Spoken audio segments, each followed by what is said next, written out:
Gene and I are self-taught musicians.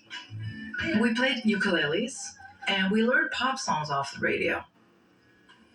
We had been playing together and evolving and singing, and we decided that we wanted to perform in the variety show at the junior high.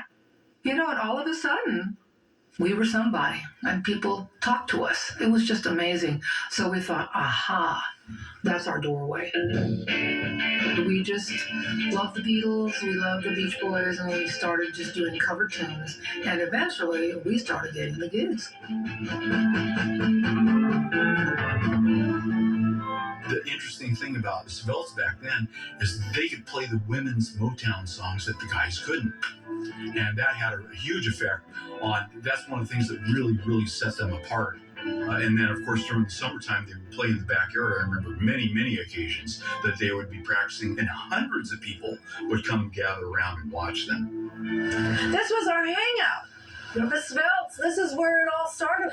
This is where we practiced, right back here. This would be a wooden fence, and there's little slats in the fence. And I would watch them like this. That was the first girl band I'd ever seen. Because we're supposed to play that kind of music or those instruments. And that was the fun of it, was just materializing something that was considered impossible and almost illegal. Yeah. How fun is that? It was awesome.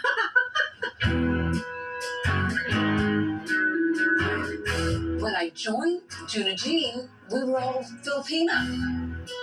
I wasn't particularly popular in school, so when I found music and bands, rock and roll bands, and then I found the girls, it was like I had a purpose. That became my tribe. It was everything.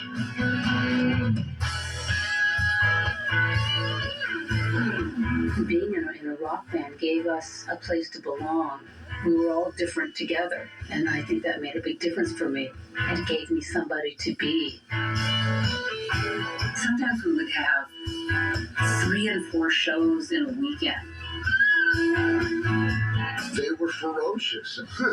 Yeah, this wasn't, standing around being cute. So you could really admire their work ethic, which was visible.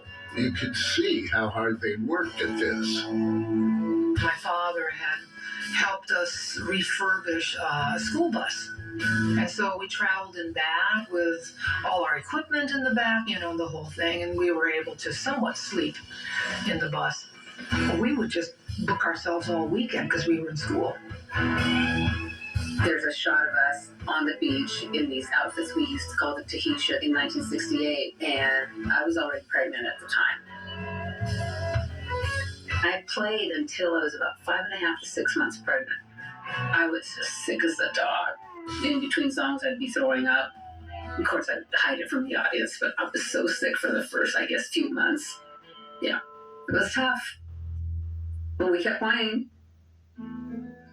The choice came down to whether or not to take a birth control pill that would end the pregnancy. I stood over the toilet and thought about it, and then I flushed it, and that was my decision. I had my daughter in November of '68.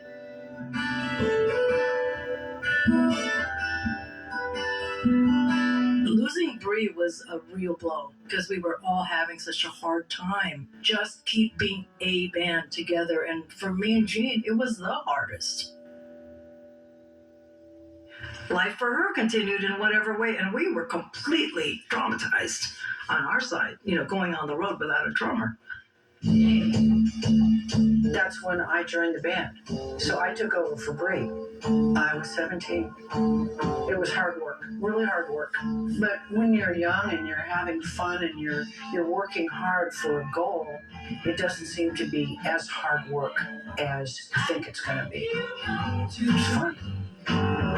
Rock and roll is fun. Ooh, baby, I can make you run.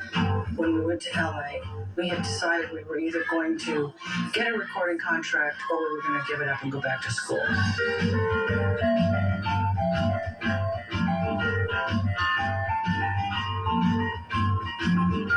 At the time, we had a woman manager. She went down to LA and she was able to set up this night at the Troubadour, which was